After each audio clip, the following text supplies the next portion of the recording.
রাসূলুল্লাহ ফা ইন্নাহা সাদাকাতুন লিল্লাহ, আমি আমার বাইরুহা নামক বাগানটা আল্লাহর রাস্তায় দান করে দিলাম। আর জুবিরহা ওয়া সুখরাহা, ওগো নবীজি আমি আল্লাহর কাছের বিনিময় পাওয়ার আশায় এই বাগান আমি দান করলাম। আল্লাহর নবীকে আবু তালহা বললেন, দহা ইয়া রাসূলুল্লাহ হাইতু আরাকাল্লাহ, ওগো নবীজি আমি যে আল্লাহর রাস্তায় এই বাইরুহা নামক বাগানটা দান করলাম, আপনি যেখানে ইচ্ছা সেখানেই খরচ করতে পারবেন, আপনি যাকে ইচ্ছা তাকেই দিতে পারবেন। রাসূল আল্লাহর নামে দান করে এই বাগানের মালিক আমি আপনাকে বানায় দিলাম। এখন আপনি যাকে চান তাকে এই বাগান দান করতে পারবেন, তাকে এই বাগান আপনি দিতে পারবেন। আল্লাহর নবী আবু তালহাকে ডাক দিয়ে বললেন, হে আবু তালহা, বাহ অর্থাৎ মারহাবা, সুসংবাদ তোমাকে সুসংবাদ, যাকা মালা রাবিহুন, তুমি একটা লাভজনক ব্যবসা শুরু করছো আল্লাহর সাথে। আল্লাহর নবী আবু তালহাকে বললেন, আবু তালহা তোমাকে মারহাবা, সুসংবাদ, স্বাগত জানাই, তুমি আল্লাহর সাথে একটা লাভজনক ব্যবসা শুরু করছো। কি সেই লাভজনক ব্যবসা? তুমি আল্লাহর জন্য বাগান দান করেছো, সদকা করেছো, যাকাত দিয়েছো। আমার আল্লাহ এই কাজ দুনিয়ার মধ্যেও তোমাকে এর বিনিময় দিবে, আখিরাতেও আমার আল্লাহ তোমাকে বিনিময় দিবে। দুনিয়াতে কি সেই বিনিময়? দুনিয়াতে কি তার বিনিময়? এক নম্বরে আমার আল্লাহ তোমার আত্মাকে পরিশুদ্ধ করে দিবে। তুমি মালের মালিক, আল্লাহ তোমাকে মালের মালিক বানাইছে, কিন্তু এই মালের মধ্যে গরিব দুঃখী অসহায় মানুষের একটা অংশ আছে। যাকাতের সম্পদটা তুমি মালিক না, গরিব দুঃখী অসহায় মানুষের মালিক। তুমি আল্লাহকে সন্তুষ্টি করার জন্য গরিব দুঃখী অসহায় মানুষকে যাকাত দিয়েছো, আমার আল্লাহের বিনিময়ে তোমার অন্তরটাকে পরিশুদ্ধ করে দিবে। দুই নম্বরে আমার আল্লাহ রাব্বুল আলামিন তোমার মালকে পবিত্র করে দিবে। তিন নম্বরে যাকাত দেওয়ার কারণে তোমার পরিবারের উপর থেকে আমার আল্লাহ রাব্বুল আলামিন বালা মুসিবত দূর করে দিবে। ইসলামের 5টি স্তম্ভের মধ্য থেকে একটি গুরুত্বপূর্ণ বিধান, একটি গুরুত্বপূর্ণ স্তম্ভের নাম হচ্ছে যাকাত। আল্লাহ রাব্বুল আলামিন কোরআনে কারীমের মধ্যে যত জায়গায় নামাজের আলোচনা করেছেন, সাথে সাথে আল্লাহ রাব্বুল আলামিন যাকাতের আলোচনাও করেছেন। কোরআনে কারীমের 82 জায়গায় আল্লাহ নামাজের কথা বলেছেন, সাথে সাথে আল্লাহ যাকাতের কথাও বলেছেন। সম্পদ হালাল পদ্ধতিতে, হালাল পন্থায় অর্জন করা, সম্পদের মালিক হওয়া, এটা দোষণীয় নয়। তবে যদি সম্পদ হালাল পন্থায়, হালাল পদ্ধতিতে অর্জন করার পরে সেই সম্পদ হালাল পন্থায়, হালাল পদ্ধতিতে খরচ করা না হয়, তাহলে সেটা দোষণীয়। আল্লাহ কোরআনে যেমনই ভাবে নামাজ আদায় করার কথা বলেছেন, ঠিক তেমনি ভাবে আল্লাহ রাব্বুল আলামিন পৃথিবীবাসীদেরকে, তার প্রিয় বান্দা এবং বান্দীদেরকে যাকাত প্রদান করার কথাও বলেছেন। আল্লাহ রাব্বুল আলামিন সূরা নূরের 56 নম্বর আয়াতে বলেন, ওয়া আকিমুস সালাতা ওয়া আতুস যাকাতা ওয়া আতিউর রাসূলা লাআল্লাকুম তুরহামুন।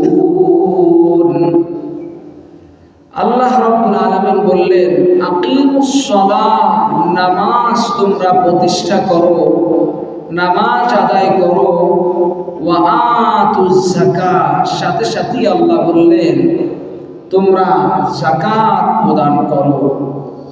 নামাজ যেমনি ভাবে তোমরা আদায় করে থাকো, আদায় করো, ঠিক তেমনি ভাবে তোমরা যাকাতও প্রদান করো। এরপরে আল্লাহ রাসূল বললেন, ওয়া আতিউর রাসূলা লাআল্লাকুম তুরহামুন। আল্লাহ পাক বললেন, ওয়া আতিউর রাসূল, তোমরা রাসূলের আনুগত্য করো, রাসূলের অনুসরণ করো। এই আয়াতে কারিমার মধ্যে আল্লাহ রাব্বুল আলামিন 3টা কথা বললেন। 1 নম্বরে বললেন আকিমুস সালাহ, তোমরা নামাজ আদায় করো। 2 নম্বরে আল্লাহ বললেন ওয়া আতুজ যাকাত, তোমরা যাকাত প্রদান করো। 3 নম্বরে আল্লাহ বললেন ওয়া আতিউর রাসূল, রাসূলের আনুগত্য করো। এই 3টা কাজ যদি কোনো বান্দা কোনো বান্দি করে তাহলে তার লাভ কি? আল্লাহ বললেন লাআল্লাকুম তুরহামুন, তোমরা আশা রাখো তোমরা আমি আল্লাহ রাব্বুল আলামিনের দয়া প্রাপ্ত হবে, আমি আল্লাহর দয়ার মধ্যে তোমরা অন্তর্ভুক্ত হবে। কোরআনে কারীমের যত জায়গায় আল্লাহ নামাজের কথা বলেছেন, সাথে সাথে আমার আল্লাহ রাব্বুল আলামিন যাকাতের কথা বলেছেন। সুতরাং এই কথা যেন ভাবার সুযোগ নেই, এই কথা ভাবার সুযোগ নেই নামাজ পড়তে হবে, নামাজ পড়ব কিন্তু যাকাত আমি আদায় করব না। অথচ নামাজ হচ্ছে শারীরিক ইবাদত আর যাকাত হচ্ছে মালি ইবাদত, আর্থিক ইবাদত। আর্থিক ইবাদত অনেক ধরনের রয়েছে, অনেক ধরনের বলতে কেউ যদি সম্পদের মালিক হয় তো তার উপরে হজ ফরজ হয়। এই হজ ফরজ হওয়ার পরে তার গোটা জিন্দেগিতে যদি একবার সে হজ পালন করে তাহলে তার উপরে হজ রহিত হয়ে যায়, অর্থাৎ একবার আদায় করলেই তার হজ আদায় হয়ে যায়, আর আদায় করতে হয় না, দ্বিতীয়বার করলে সেটা নফল ইবাদত হয়ে যায়। কিন্তু যাকাত এমন একটা বিধান যেটা মালি ইবাদত, আর্থিক ইবাদত, কিন্তু নিসাব পরিমাণ মালের মালিক হওয়ার পরে প্রতি বছরই বছর অতিবাহিত হলে তার উপরে আবশ্যক হয় যাকাত প্রদান করতে হয়। আল্লাহ পাক ভালো করেই জানেন যে আমার বান্দা এবং বান্দিরা হজ ফরজ হলে জীবনে একবার হলে সেটা করবে, কিন্তু যাকাত যেহেতু প্রতি বছর দিতে হয় এই ক্ষেত্রে অনেক গরিমেশি করা হবে, করবে অনেকে। মালের মায়া ছাড়তে অনেকে দ্বিধাদ্বন্দ্ব বোধ করে, মালের মায়া অনেকে ছাড়তে চায় না। এজন্য আল্লাহ কোরআনে কারীমে যত জায়গায় নামাজের কথা বলেছেন তত জায়গায় আমার আল্লাহ রাব্বুল আলামিন যাকাতের আলোচনা করেছেন। বুখারী শরীফের 1399 নম্বর হাদিস, হযরতে আবু বকর সিদ্দিক রাদিয়াল্লাহু তাআলা আনহু থেকে বর্ণিত। হযরত আবু বকর সিদ্দিক রাদিয়াল্লাহু তাআলা আনহু তিনি বলেন ওয়াল্লাহি লা উকাতিলান্না মান ফাররাকা বাইনাস সালাতি ওয়াজ যাকাত। হযরত আবু বকর সিদ্দিক রাদিয়াল্লাহু তাআলা আনহু বললেন, যে ব্যক্তি নামাজের মধ্যে এবং যাকাতের মধ্যে পার্থক্য সৃষ্টি করে, আমি আবু বকর ঘোষণা দিলাম আমি তার বিরুদ্ধে লড়াই করব। আবু বকর সিদ্দিক রাদিয়াল্লাহু তাআলা আনহু বুঝাইলেন যে রাসূলের জামানায় কোনো ব্যক্তি যদি যাকাত প্রদান করে থাকে, আমি আবু বকরের জামানায় যদি সে যাকাত প্রদান করতে অস্বীকার করে, যাকাত প্রদান করতে না চায়, আমি আবু বকর তার জন্য লড়াইয়ের ঘোষণা করলাম, আমি আবু বকর তার জন্য লড়াইয়ের ঘোষণা করলাম। এরপরে হযরত আবু বকর বললেন আল্লাহি লাউ মানাউনি আনাকান, কেউ যদি একটা বকরির বাচ্চাও যাকাত দিতে অস্বীকার করে, কানু ইউআদ্দুনাহা ইলা রাসূলিল্লাহ, যেই বকরির বাচ্চা সে রাসূলের জামানায় যাকাত দিত, কিন্তু আমি আবু বকরের জামানায় যদি সে যাকাত প্রদান করতে অস্বীকার করে, আমি আবু বকরের জামানায় যদি সে যাকাত দিতে না চায়, আমি আবু বকর ঘোষণা দিলাম লাকাতালতুহুম আলা মানইহা, আমি তার বিরুদ্ধে যুদ্ধের ঘোষণা দিলাম, তার বিরুদ্ধে লড়াইয়ের ঘোষণা দিলাম।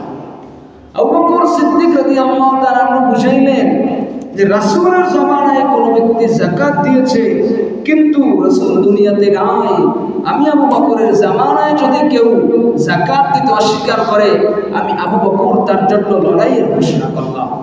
অথচ আল্লাহ রাব্বুল আলামিন পৃথিবীর বুকে যত সাহাবায়ে কেরাম পাঠিয়েছিলেন, সব সাহাবায়ে কেরামের মধ্যে নরম হৃদয়ের, কোমল হৃদয়ের ব্যক্তি ছিলেন হযরত আবু বকর। তিনি অত্যন্ত কোমল ছিলেন, অত্যন্ত নম্র ছিলেন, কিন্তু তিনি আল্লাহর বিধানের ক্ষেত্রে এত কড়া ছিলেন। তিনি বললেন যে রাসূলের জামানায় কেউ যাকাত দিয়েছে, কিন্তু আমি আবু বকরের জামানায় যদি যাকাত না দেয়, আমি আবু বকর তার জন্য লড়াই ঘোষণা করলাম। কেউ যদি যাকাতের বিধানকে অস্বীকার করে তাহলে তার ঈমান থাকে না। কেননা আল্লাহ পাক কোরআনে ৮২ জায়গায় নামাজের কথা বলেছেন, সাথে সাথে আল্লাহ যাকাতের কথা বলেছেন। যাকাতকে আল্লাহ ফরজ করে দিয়েছেন কোরআনের আয়াতের মাধ্যমে। কোরআনের আয়াত যদি কেউ অস্বীকার করে তাহলে তার ঈমান থাকে না। এজন্য আবু বকর বুঝাইলেন, আবু বকর বললেন, যদি তোমরা যাকাত দিতে অস্বীকার করো তো আমি আবু বকর তোমাদের জন্য যুদ্ধের ঘোষণা দিলাম।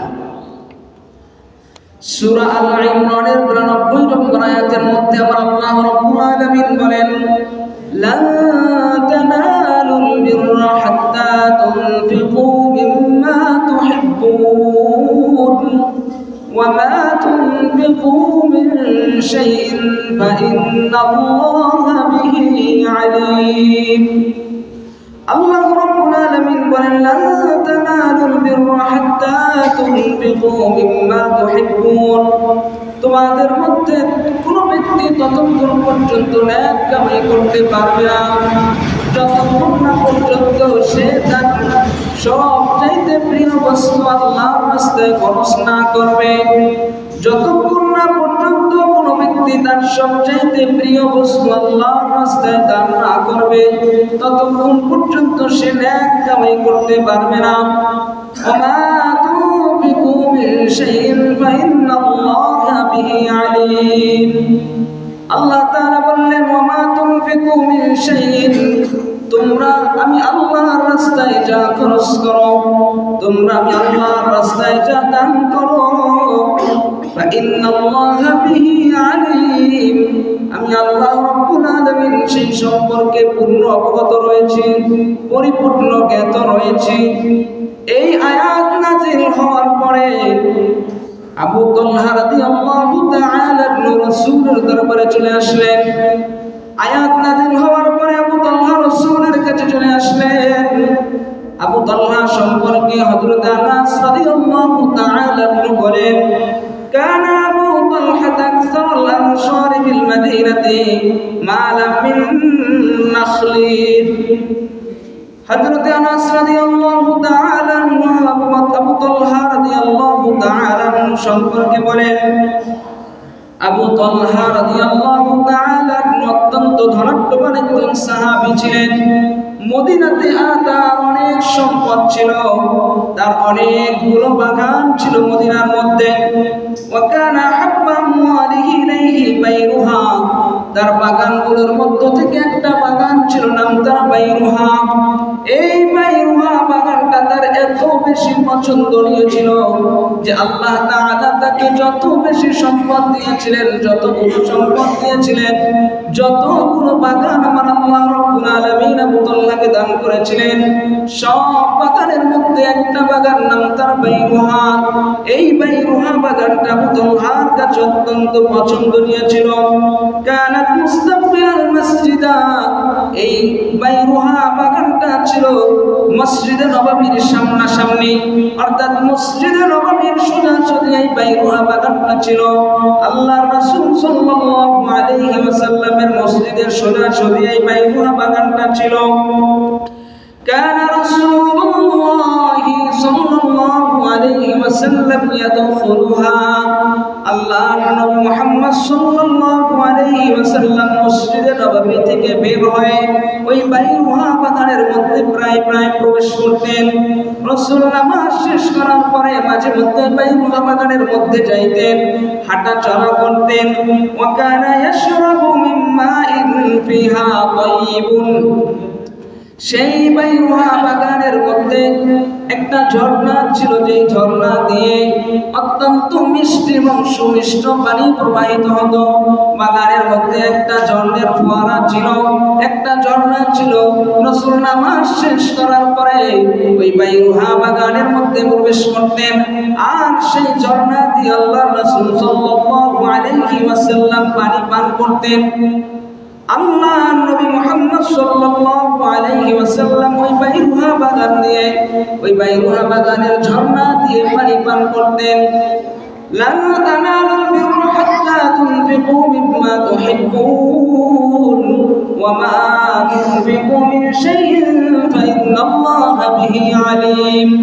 যখন এই আয়াত নাজিল হলো, এই আয়াত নাজিল হওয়ার পরে আবু তালহা শোনার পরে রাসূলের কাছে চলে আসলেন।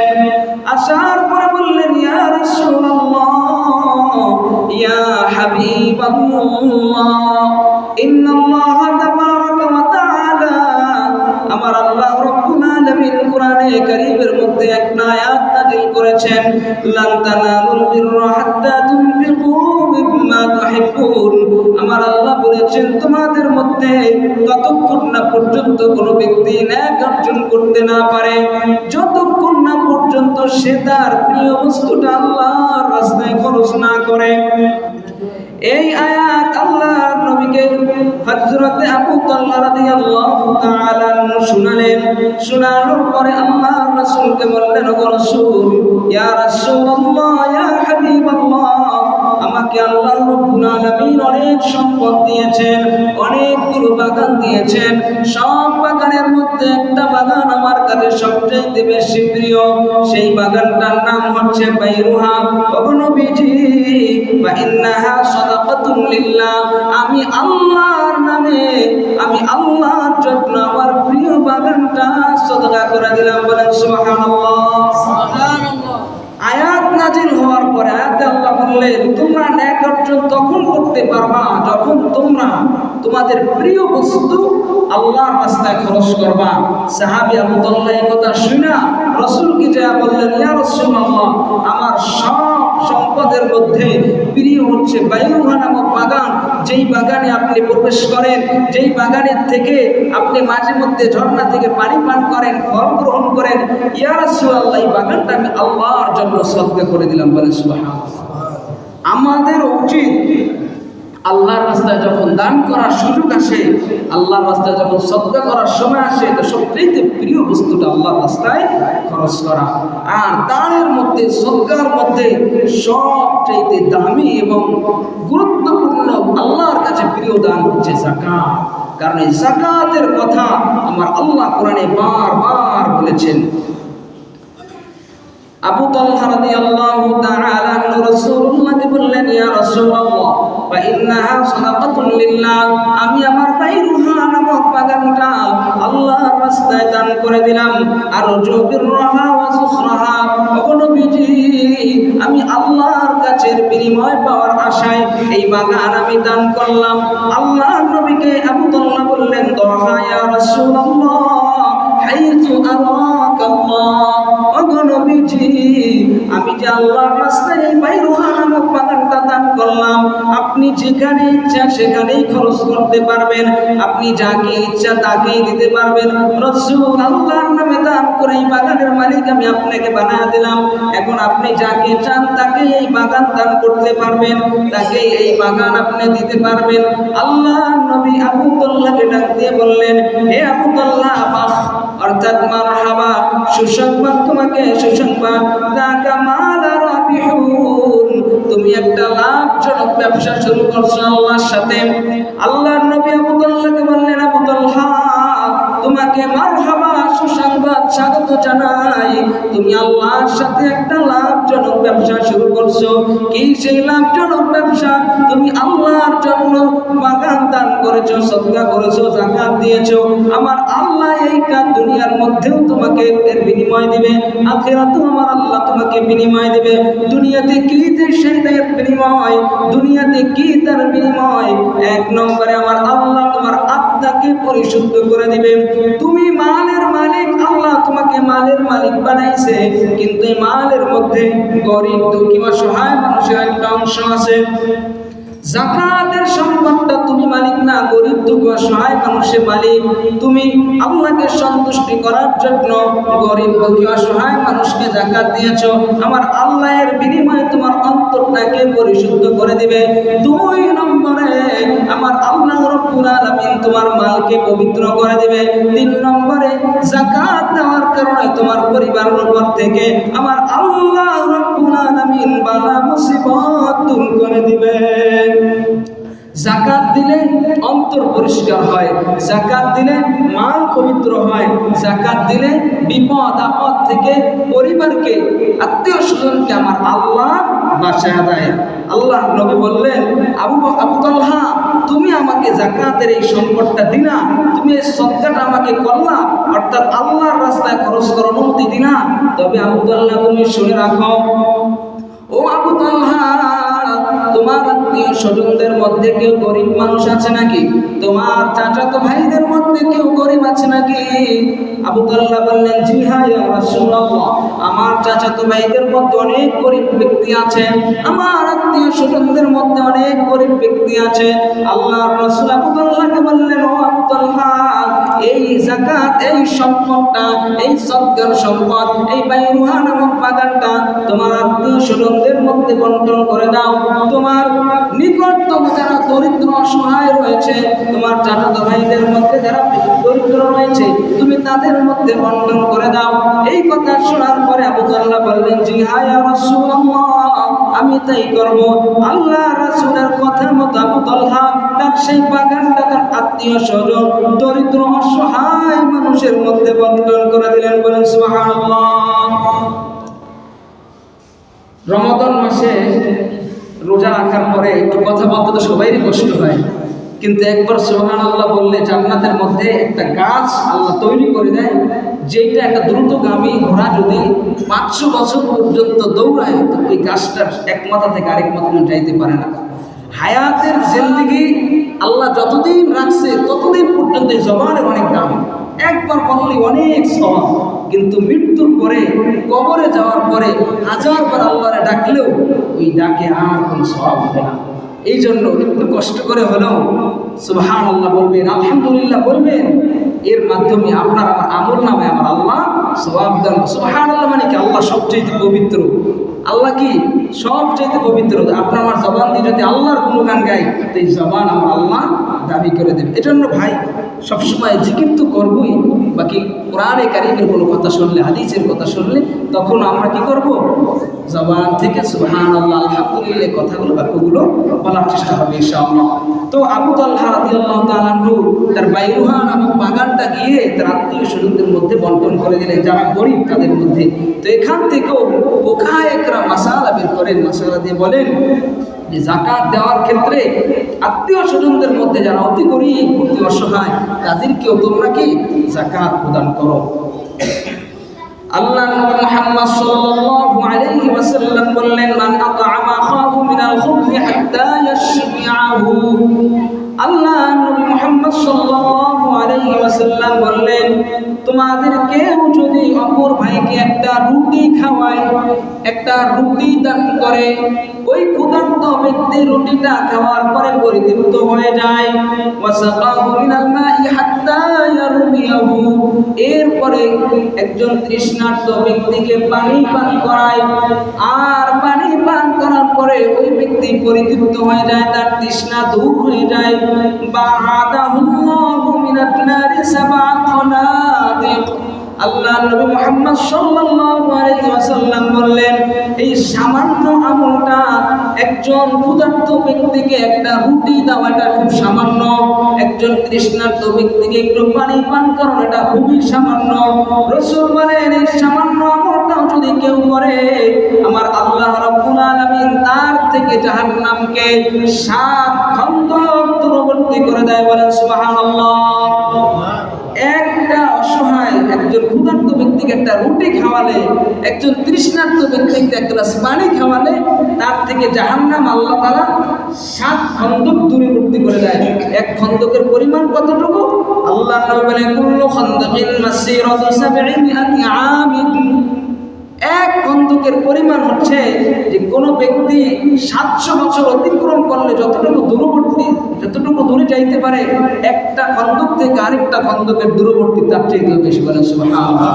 এই জন্য এই মাহে রমজান মাস তো আরো নেক আমল বেশি, একই তো সত্য। এই জন্য তৃষ্ণার্ত ব্যক্তিকে পানি পান করাবো, রোজাদারকে রোজা ইফতারি করাবো, কেউ যদি অসহায় থাকে, খাদ্যের অভাবে থাকে, তার খাদ্যের ব্যবস্থা করে দেবে ইনশাআল্লাহ।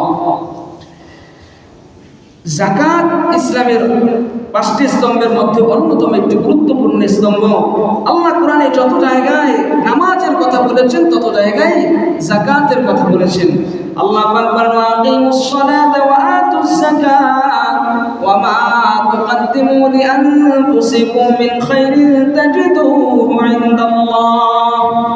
আল্লাহ রাব্বুল আলামিন বললেন ওয়া আকিমুস সালাত, তোমরা নামাজ কায়েম করো, নামাজ আদায় করো, ওয়া আতুজ যাকাত, এবং যাকাত প্রদান করো, ওয়া মা তুকদ্দিমু লিআনফুসিকুম, নামাজ পড়ার কারণে তোমাদের যে সওয়াব হয়েছে, যাকাত দেওয়ার পরে তোমাদের যে সওয়াব হয়েছে, এইটা তোমরা অগ্রবর্তী করলা, অর্থাৎ আখিরাতের জন্য রেখে দিলা। আর আখিরাতের জন্য তোমরা যা রেখে দিলা তাজিদুহু ইনদাল্লাহ, তোমরা সেটা আল্লাহর কাছে পাইবে। বলেন সুবহানাল্লাহ। এরপরে আমার আল্লাহ বললেন ওয়াল মুকিমিনাস সালাতা ওয়াল মুতুনাজ যাকাতা ওয়াল মুমিনুনা বিল্লাহি ওয়াল ইয়াউমিল আখির ওয়াল মুকিমিনাস সালাত, তোমরা নামাজ কায়েম করো, ওয়াল মুতুনাজ যাকাত, যাকাত আদায় করো, ওয়াল মুমিনুনা বিল্লাহি ওয়াল ইয়াউমিল আখির, যে ব্যক্তি আল্লাহকে বিশ্বাস করে, কিয়ামত দিনকে বিশ্বাস করে, সেই ব্যক্তি নামাজ কায়েম করবে এবং যাকাত প্রদান করবে। উলাইকা সানুতিহিম আজরান আযীমা, আমার আল্লাহ রাব্বুল আলামিন ওই ব্যক্তির জন্য আল্লাহর কাছে মহা পুরস্কার রেখেছেন।